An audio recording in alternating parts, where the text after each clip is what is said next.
Bien, pues hermanitos, bienvenidos a este nuevo local. Con la ayuda de Dios vamos poco a poco adaptándonos. Hay muchas cosas que hacer, pero qué gusto estar nuevamente aquí reunidos, hermanos. Bien, como ustedes saben, estamos en una lección que tiene que ver con el matrimonio y estamos en la sección número 2 que trata acerca de rumbo al matrimonio. Hemos visto ya varias lecciones, hemos visto 3 lecciones y el día de hoy veremos la 4ª lección. Lo que hemos visto en la última lección es acerca de cuál debería ser la preparación del hombre y de la mujer que van rumbo al matrimonio. La preparación del hombre y la mujer rumbo al matrimonio. En el estado de soltería que están algunos, ¿cuál debería ser su actitud? ¿Cuál debería ser su ocupación en prepararse rumbo a ese deseo de casarse? Eso es lo que vimos la última vez, las últimas semanas de hecho. Y de la misma forma, hermanos, las cosas que hemos visto sirve para los papás. A ver, levanten las manos los que tienen hijas o hijos. ¿Va? Tienen muchos. Bueno, los que hemos visto sirve para que tú y yo como papás le estemos animando, lo estemos guiando, impulsando a nuestros hijos e hijas hacia esa dirección. También nosotros como iglesia, lo que hemos visto es poder ayudar a los jóvenes, a los que están en la etapa de soltería, a poder apuntarlos a esa dirección y cuidarlos y guardarlos de forma como una mentoría de capacitación. El día de hoy vamos a avanzar a nuestra siguiente lección. Para los que anotan, lección número 4. Vamos a hablar acerca del cortejo. Lección número 4, hablemos acerca de la clase. Va a ser, para los que anotan, 1 Corintios 7:39. Después lo vamos a leer. 1 Corintios 7:39. Lección 4, hablemos acerca del cortejo. Y el texto clave que vamos a tener para recordar la clase va a ser 1 Corintios 7:39. Ahí está Marianita, si quieres. Bueno, ¿a qué me refiero entonces con el cortejo del cortejo? Les quería poner una imagen gráfica en donde está un totol y una totola, y el totol empieza a dar un baile alrededor de la totola, como para tratando de conquistarla, para tratando de como de su cortejo como animalitos. Le voy a poner aquí, a ver, aquí está, miren, eso. No sé si lo han visto, pero a mí se me hace muy chistoso, hermanos, de cómo empieza el totol a tratar de buscar, de persuadir a la totola, y la totola está como que huyendo, no dejándose. A eso me refiero con el día de hoy. Hablemos acerca del cortejo. ¿Qué es lo que debemos hacer? ¿Qué pudiéramos hacer de aquellos que son solteros para acercarnos a aquella persona que tenemos, que son candidatos para nosotros, para el matrimonio? Entonces, y el día de hoy vamos a ver algunas preguntas que nos van a dirigir para esta clase acerca del cortejo. Muy bien. Yo sé que aquí habemos hombres que nos identificamos con el totol, ¿no? Que al final, después de tanto, nos mareamos, ahorita se va a caer, ¿no? Se cae al final del día. Entonces, intentamos, hicimos de todo y no se pudo. Bueno, preguntas. La primera pregunta del día de hoy es: ¿cómo puedes saber si es la voluntad de Dios que te cases? ¿Cómo podemos saber si es la voluntad de Dios que nos casemos, a los solteros principalmente? Y la pregunta tiene algo muy importante, hermanos. Presupone la intención y el deseo de poder saber si es la voluntad de Dios que yo llegue al matrimonio. Y eso va a ser muy importante, hermanos, porque en el mundo la voluntad de Dios no es algo que se considera, no es algo que se busca. En el mundo nos van a decir: persigue tus sueños, sigue tus deseos, lo que tu corazón te diga, ve tras él, y no considerando la voluntad de Dios. De hecho, el Santiago, el autor del libro de Santiago, nos va a decir de esta misma clase de actitud que no considera a Dios para su vida. Por ejemplo, en Santiago 4:15 al 16, les leo, dice: más bien deberías decir, si el Señor quiere, viviremos y haremos esto o aquello. Pero ahora se jactan en su arrogancia. Toda jactancia semejante es mala. ¿Qué nos dice esto en la palabra de Dios? Que aquellos que dicen: yo voy a hacer esto y lo otro, sin considerar a Dios en sus vidas, sin preguntarse si es la voluntad de Dios, están actuando de una forma jactanciosa. Y nosotros no somos así. o no debemos ser así. Ahora, cuando nos preguntamos acerca de la voluntad de Dios, podemos hablar de la voluntad de Dios al menos en tres matices. Tres matices de la voluntad de Dios. La voluntad de Dios de decreto. Esta voluntad de Dios es una voluntad de sus propósitos, una voluntad soberana, una voluntad que Dios ha dicho, esto se va a hacer y se va a cumplir, se va a realizar. Normalmente esta voluntad de Dios de decreto es escondida para nosotros, no es conocida para nosotros, es secreta. Por ejemplo, en su voluntad soberana de Dios, Él diseñó un plan en cómo iba a salvar a la humanidad y poco a poco empieza a revelar ese plan. Pero si Él no la revelase, de todas formas se va a cumplir su voluntad. Dios sabe, por ejemplo, los elegidos, quiénes van a ser salvos, pero esa voluntad secreta de Dios le pertenece a Dios. Se va a cumplir. También existe la voluntad de mandamiento. La voluntad de mandamiento es toda la voluntad revelada de Dios en su palabra, aquella por la cual nos guiamos. Si tú quieres saber cuál es la voluntad de Dios, esta es la voluntad de Dios de mandamiento que nos ha revelado.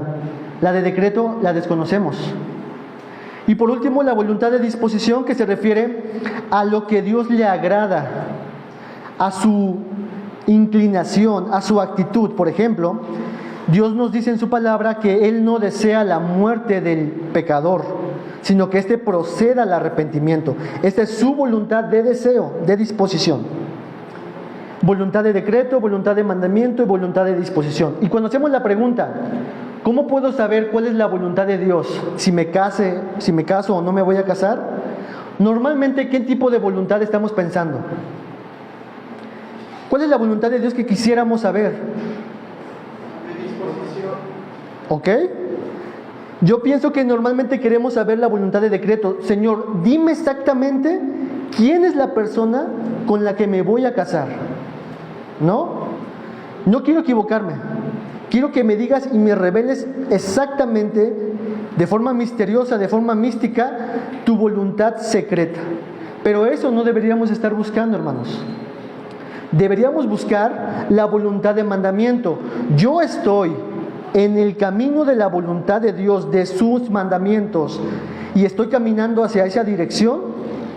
La persona con la que me voy a casar está caminando hacia esa misma voluntad de mandamiento de lo que está aquí en su palabra. Entonces estamos dentro de la voluntad de Dios. ¿Ok? Lo vamos a ver un poquito más adelante. Normalmente los hombres y mujeres queremos saber, no queremos equivocarnos, queremos saber el secreto de Dios de cuál es la pareja que Él escogió para nosotros, pero nosotros no lo vamos a saber, hermanos. Nosotros tenemos que preguntar si estamos en la voluntad de mandamiento, si estamos obedeciendo a Dios, si estamos dirigiendo nuestros pasos en lo que Dios nos ha revelado que tenemos que hacer, que podemos hacer, que tenemos que buscar. ¿Ok? Muy bien, entonces vamos a ver algunas preguntas, hermanas y hermanos, que nos van a poder ayudar a reflexionar acerca de saber si la voluntad de Dios es que nos casemos. La primera de ellos, hermanos, es la pregunta si estás hecho para el matrimonio. ¿A qué me refiero con esto? Ya lo hemos mencionado de que en alguna forma la Biblia menciona que el matrimonio es algo que Dios lo ve con agrado. Pero también vimos que la soltería, también Dios lo ve con agrado. Y termina siendo la soltería también un don de parte de Dios. Algunos de plano, hermanos y hermanas, no se van a casar. No están hechos para el matrimonio. Veamos un texto en la Biblia. Mateo 19, 12. Acompáñenme a ese texto en la Biblia. Mateo capítulo 19, versículo 12. Y el que lo tenga lo puede leer. Mateo 19, 12.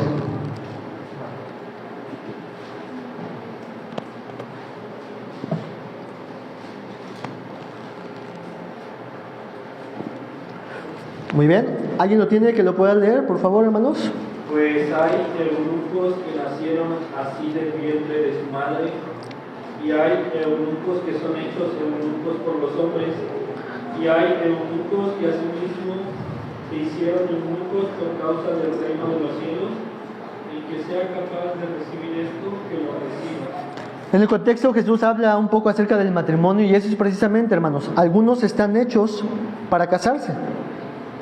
Algunos están hechos o van a querer y preferir no casarse. Y los dos están bien, hermanos. Otro texto en la Biblia. Acompáñame a 1 Corintios 7:28. 1 Corintios 7:28.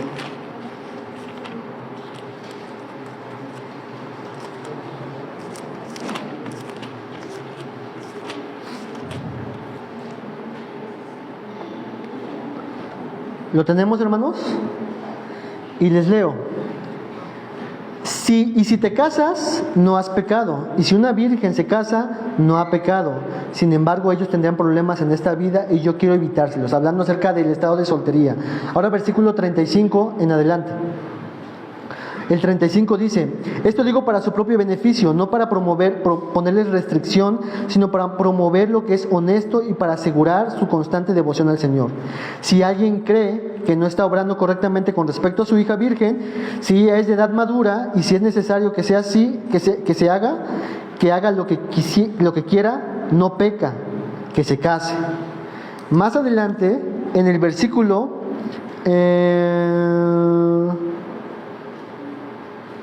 En el versículo 40 dice, pero en mi opinión será más feliz si se queda como está, y creo que yo también tengo el Espíritu de Dios. Hablando acerca de la soltería, hermanos, Pablo declara que cualquiera es libre de decidir si se quiere casar o si quiere permanecer por una época o para siempre soltero. La idea es de que nosotros seamos conscientes si estamos hechos para el matrimonio. La persona que tiene el don, que no tiene el don para quedarse soltera, la que no tiene el don, será más apta para servir a Dios y glorificar a Dios en el matrimonio. La persona que tiene el don de la soltería y que desea estar soltera, también estará apta para poder servir a Dios en su estado como soltero, como soltera. El soltero se preocupa por las cosas del Señor, cómo puede agradar al Señor. El soltero entonces está contento sin casarse, es capaz de mantener sus deseos sexuales bajo control y optan por quedarse solteros para servir al Señor. Y eso es algo contracultural, hermanos, porque en el mundo aquellos que no quieren casarse lo hacen por cosas impías. Por ejemplo, quieren no casarse porque quieren mantener su estado de soltería para hacer lo que ellos quieran, para desarrollarse como profesionales, para viajar, para no tener responsabilidades, pero el soltero en el Señor lo hace por razones del reino de Dios. De la misma forma, los que se casan lo hacen porque reconocen que Dios los creó para el compañerismo y que estando casados pueden servir a Dios y glorificar a Dios. Entonces, esta primera pregunta nos hace reflexionar, o nos debe hacer reflexionar, de saber si yo estoy hecho o no para el matrimonio, si yo deseo o no casarme, o si yo preferiría no casarme por causa del reino, no simplemente porque yo quiero no casarme, sino porque yo deseo servir al Señor de forma especial y particular por una época o para siempre en mi estado de soltería. Otra pregunta, hermanos, pregunta B, acerca de saber si es la voluntad de Dios que me case o no. ¿Estás hecho para el matrimonio? Segunda pregunta, inciso B, ¿estás listo para el matrimonio? Y esto ya lo hemos hablado un poquito, hermanos, en las otras clases. Y aquí hablamos acerca de que tú estés consciente, si es la voluntad de Dios que te cases, si estás listo para el matrimonio. ¿Cuáles son tus motivaciones por las cuales tú quieres casarte? ¿Por qué deseas casarte? Eso lo veremos en otra clase acerca de las expectativas. Es posible, hermana y hermano, que un hombre que sea esclavo de la lujuria, que crea que el matrimonio va a resolver este problema y no está luchando para el dominio propio, ese hombre no está listo todavía para casarse. No está listo. De la misma forma, si una mujer desea casarse para entretener a un hombre romántico, fuerte, que le talle los pies todo el tiempo, que le bese los pies todo el tiempo y satisfaga sus deseos, quedará profundamente estresada y frustrada. No estás lista para el matrimonio. Un hombre que juzga con facilidad y que es iracundo no está listo para el matrimonio. Una mujer que es insegura y que deja que su valor sea definido por el hombre no está lista para el matrimonio. las motivaciones, qué es lo que te motiva por el quererte casar. Tenemos que tener expectativas correctas del matrimonio, porque si no, sufriremos. Pero también, ¿estás listo para el matrimonio? ¿Estás consciente de las responsabilidades que vas a adquirir en el matrimonio? El texto en Génesis dice que el hombre dejará a su padre y a su madre, lo que habla acerca de una independencia. ¿Estás listo para la independencia de tus padres? ¿Estás listo para asumir tu rol como esposo, como futuro papá incluso? ¿O como esposa y futura mamá? ¿Estás listo para todo esto? Si no estás listo para todo esto, de forma de semilla, entonces todavía no es la voluntad de Dios. Espérate, prepárate. Por lo tanto, ahí dice en la diapositiva, los que desean casarse deben trabajar constantemente para crecer en gracia, mostrar el fruto del Espíritu Santo y prepararse de una forma práctica para asumir las responsabilidades del matrimonio. ¿Cómo sé que es la voluntad de Dios que me case? ¿Qué motivaciones tienes? ¿Estás consciente de las responsabilidades? Entonces estás caminando en la voluntad de Dios. ¿Ok? Inciso que sigue. Siguiente pregunta de reflexión. ¿Cómo sé que es la voluntad de Dios que me case? ¿Podrás tener un matrimonio piadoso? Algunos cristianos y cristianas, hermanos, al ver que no hay muchos candidatos para poderse casar, rebajan el estándar de Dios y dicen, ya con quien sea.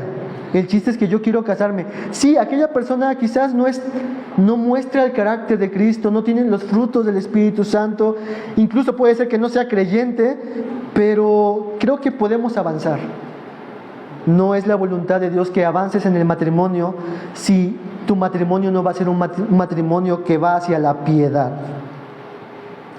Algunos pudieran estar ansiosos por casarse, hermanos, pero debes de preguntarte, ese con el que me voy a casar, ella con la que me voy a casar, ¿contribuirá a una vida en piedad? Si no es así, no es la voluntad de Dios que te cases, espera. Lo vamos a ver un poquito más adelante. Busquen una vida piadosa. Y por último, otra pregunta en este primer punto. ¿Puedes tener la seguridad de que el Señor te proveerá un cónyuge? Lo que estamos diciendo con esto, hermanas y hermanos, es de que tú puedes tener la seguridad de que Dios te va a proveer, si es su voluntad secreta, darte un esposo. Y tú puedes descansar en eso. Haz la parte que te corresponda, pero confía en la voluntad de Dios, de que te puede proveer un esposo o una esposa. Haz tu parte responsablemente, lo vamos a ver más adelante. Pero entonces puedes tener la seguridad de esto. Y si no fuera así, tú puedes tener también la seguridad de que Dios, es la voluntad de Dios que estés en una temporada soltera o soltero. ¿Ok? Con todo esto, hermanas y hermanos solteros, ¿cómo puedo saber que si es la voluntad de Dios que me case? Estas preguntas nos pueden hacer reflexionar si estamos dentro de la voluntad de Dios. ¿Ok? Siguiente pregunta hablemos acerca del cortejo. ¿Cómo sabes con quién debes casarte? ¿Cómo sabes, hermano? ¿Cómo puedes saber, hermana o hermano, quién es él o ella que será tu esposo o tu esposa? Algunos hermanos parecen esperar algo místico, algo extraordinario, algo sobrenatural para poder decir, ahí está la señal de parte de Dios que Él es con el que me voy a casar. En el mundo están las clásicas expresiones como estas: nuestros ojos se entrelazaron, la vi, me vio y fue amor a primera vista. Desde ese momento supe que era el amor de mi vida, ¿no? Como que esperan ese momento como misterioso, como muy romántico, peliculesco, novelesco, donde dices, es que me vio de una forma, yo lo vi también y a partir de ahí fue amor a primera vista. O otra pregunta, mi corazón empezó a palpitar al verlo y no dejaba de pensar en él o en ella. Eso es lo que normalmente vemos en las películas, hermanos, ¿no? O en las novelas. Y puse ahí, espero que lo sepan a qué imagen me refiero ahí, y si no, Qué mal, hermanos. La historia de Bambi, ¿no? En donde ya crecieron los integrantes del grupo de Bambi y el búho les dice, están en el momento en el que van a ser atrapados por el amor. Y de repente empiezan a caminar todos y se encuentran con la persona, con una pareja o del sexo opuesto, ¿no? Y en ese momento quedan flechados y a partir de ahí empiezan su romance. Algunos parecieran, hermanos, esperar algo similar a esto, que en ese momento, ¡pum!, brote el amor y todo empiece de esta manera. Otros se portan de forma más espiritual y dicen algo como esto: Dios, si tú quieres que me case con alguien, te pido que me des una señal. Como Gedeón te pidió una señal, Dios, yo también te la pido. Si se pone un suéter fosfo, esa es la indicada. Y queremos parecer bíblicos, hermanos, pero realmente así no debemos actuar. Ni la primera parte de lo que sienta tu corazón, síguelo, porque de hecho la Biblia nos dice que el corazón es engañoso. Huyamos de la idea de amor a primera vista, hermanos. El cristiano no es uno que se enamora a primera vista. No debemos hacerlo así, como ya lo hemos dicho. Nosotros tenemos que tener un alto y evaluar a la persona y evaluar nuestro corazón para ver si él o ella está caminando en la voluntad de Dios.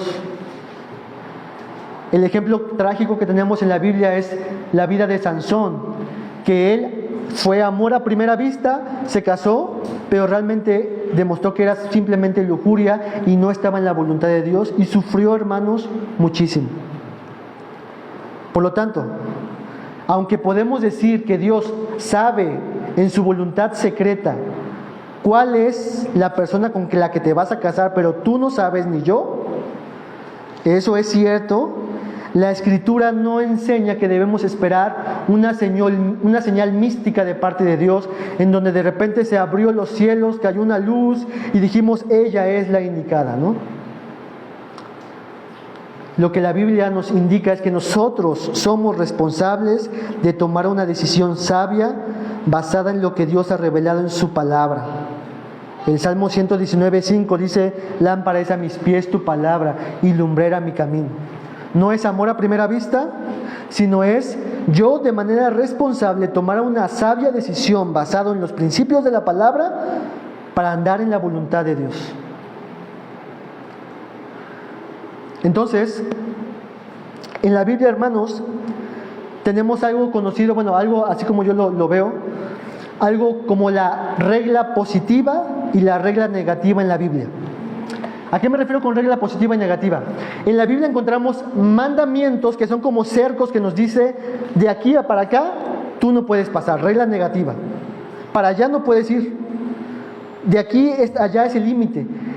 Todo este espacio tú tienes para moverte con libertad, pero de aquí para allá no es. Eso es regla negativa. Y regla positiva es la que la Biblia te dice no solamente hacia dónde no debes de ir, sino también hacia dónde tienes que ir. ¿Ok? El cristiano, en esta parte de saber con quién debe de casarse, entra en este estado de libertad cristiana, en el cual tenemos reglas negativas que nos dicen los límites, y sobre este podemos elegir sabiamente con los principios de la Biblia hacia una regla positiva de lo que sí debemos buscar. Veamos entonces esta parte de cómo sabes con quién debes de casarte. Obviamente, para saber con quién debes de casarte, el primer punto es, los dos deben ser aptos para el matrimonio, y ya hemos dicho mucho acerca de la aptitud que debe tener el futuro esposo y la futura esposa de hacia dónde están dirigiendo sus vidas. Hemos comentado acerca del carácter, de la madurez, hemos comentado de que todas estas cuestiones de lo que deberían estarse preparando en forma de semilla, lo que deberían de tener para ver si es apto. Entonces, ¿con quién debes de casarte? Con una persona que es apta para el matrimonio. Siguiente inciso, los cristianos deben de casarse solamente en el Señor. Los cristianos deben de casarse solamente en el Señor. En el Antiguo Testamento, hermanas y hermanos, tenemos muchos ejemplos dados por Dios, incluso dichos por Dios, instruyendo de forma positiva de que no debe el pueblo de Israel casarse con mujeres de otras naciones. Y cuando esto sucedía, juicio de Dios caía sobre las personas, porque Dios estaba cuidando a su pueblo. Y en el Nuevo Testamento tenemos esa misma enseñanza. Acompáñenme un texto en la Biblia, en 2 de Corintios 6:14. La epístola a los Corintios, la segunda epístola, capítulo 6, versículo 14.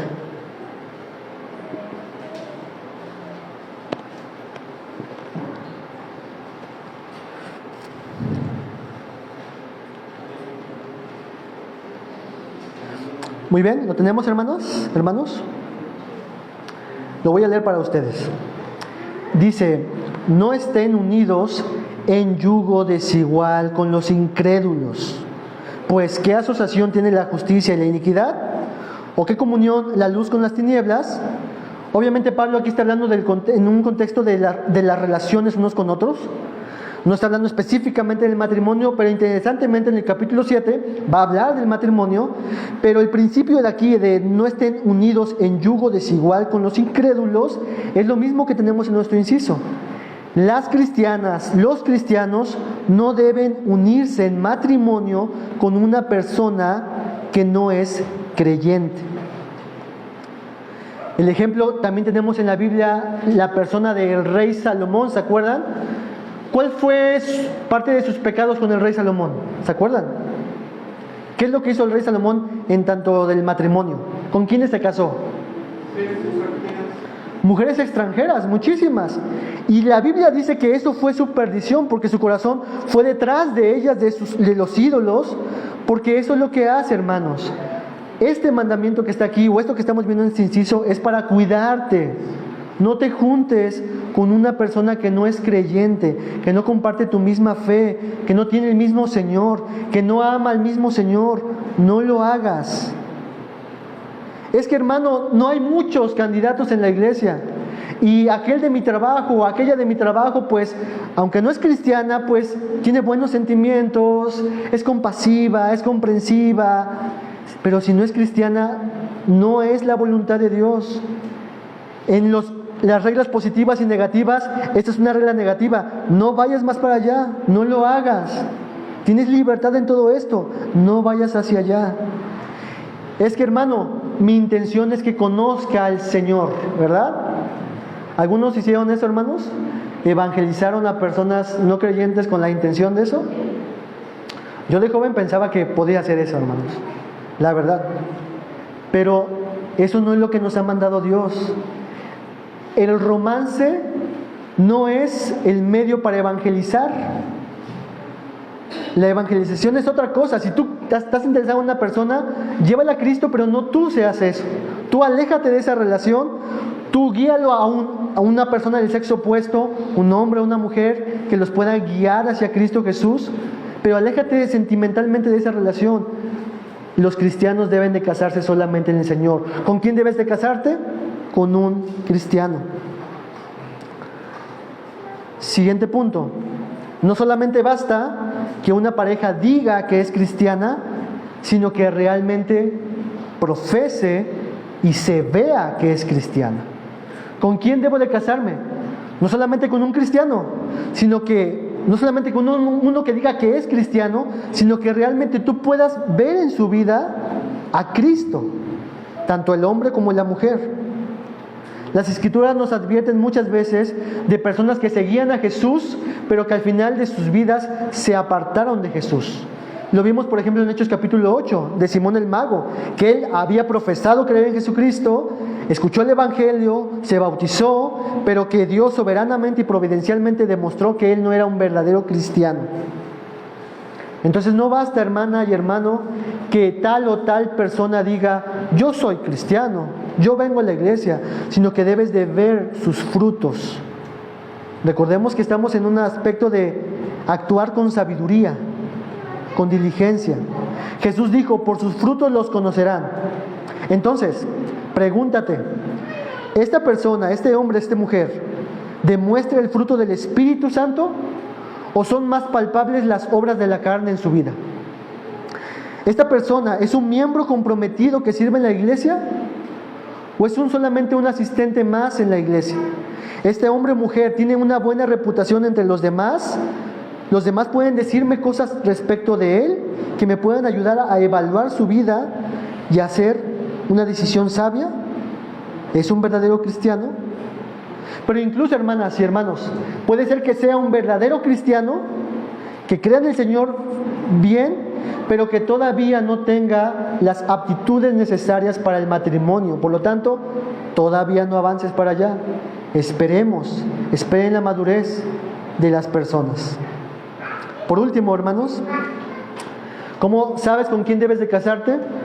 Obviamente, en algún sentido, debes sentirte atraído por la persona con la que te vas a casar.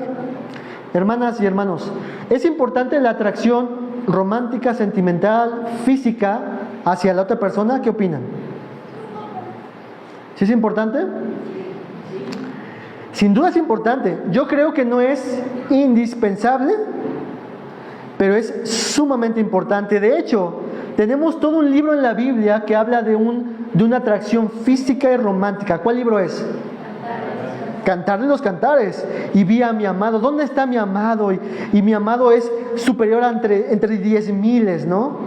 O sea, hay una atracción romántica, física, sexual después. Entonces yo creo que es muy importante, hermana y hermano, que haya esta atracción ante la persona, porque Dios espera que nos deleitemos el uno con el otro en el matrimonio. Y creo que es algo ideal que podamos sentir esta atracción. En la Biblia tenemos a una persona, un matrimonio, obviamente no bíblico el matrimonio, pero de Jacob, que se casó con Raquel y Lea. Y dice que Jacob amaba más a Raquel que a Lea.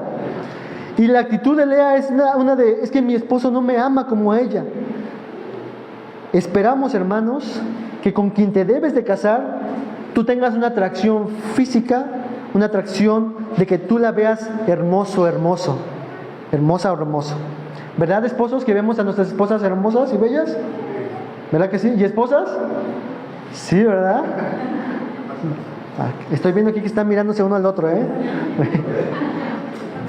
Muy bien, entonces no sería justo casarse con alguien simplemente porque es una decisión lógica. Es que él cumple esto, él tiene esto, tiene lo otro, tiene lo otro, pero aunque no me atraiga físicamente, pues ya, es lógico, es una decisión del amor.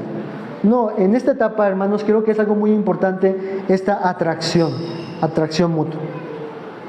Muy bien, hermanitos, ¿hasta ahí vamos bien? ¿Algún comentario que quieran hacer? ¿Todo bien? Muy bien, seguimos avanzando, hermanos. Última pregunta de nuestra reflexión hablemos acerca del cortejo. ¿Cómo una persona busca un cónyuge? ¿Qué debo de hacer yo ahora sí? Díganme el método, la regla, la forma en el que yo, soltero, puedo encontrarme con la futura esposa. La Biblia enseña muchos principios, hermanos, acerca de la vida y la piedad del cristiano. Pero la Biblia no prescribe exhaustivamente cómo debe de hacerse este proceso. Aunque tenemos ejemplos en la Biblia de cómo se dieron los matrimonios, por ejemplo, tenemos a Isaac con Rebeca, tenemos a Jacob con Raquel y Lea, tenemos a Boaz con Ruth, tenemos a José con María, nunca se nos dice en la Biblia que los imitemos o no de forma exhaustiva. Se nos dan principios ahí, pero no se nos dice hagan lo mismo que ellos. Por ejemplo, en los ejemplos que tenemos ahí con Rebeca e Isaac, esto fue un caso muy especial y muy particular donde Dios intervino de forma sobrenatural, porque era importante para la narrativa del pacto y de la promesa encontrar una esposa para Isaac. Y Dios interviene para cumplir su obra de redención. Ese es un caso muy particular y especial. No es algo que va a suceder con todo el mundo. Con Jacob y que se casó con Raquel y Lea, también fue una parte muy crucial en la historia de la redención, y no podemos imitar su ejemplo porque ahí es una poligamia, hermanos. Con Ruth y Boaz de la misma forma con José y María. Por lo tanto, hermanos, es claro que no están estas historias diseñadas para convertirse en un modelo fijo de cómo yo debo de buscar a un esposo o a una esposa. No hay un molde, no hay una fórmula secreta, no existe esa llave misteriosa para poder abrir la puerta y detrás encontrar a la mujer o el hombre con el que me voy a casar. No hay, hermanos. Esto entra en la categoría de la libertad cristiana. Libertad cristiana. De sabiduría, de sensatez, de prudencia. Eso entra dentro de todo esto.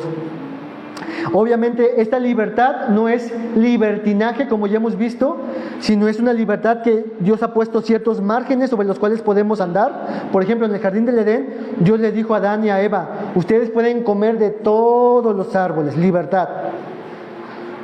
Regla positiva. Regla negativa: solamente de este no pueden comer.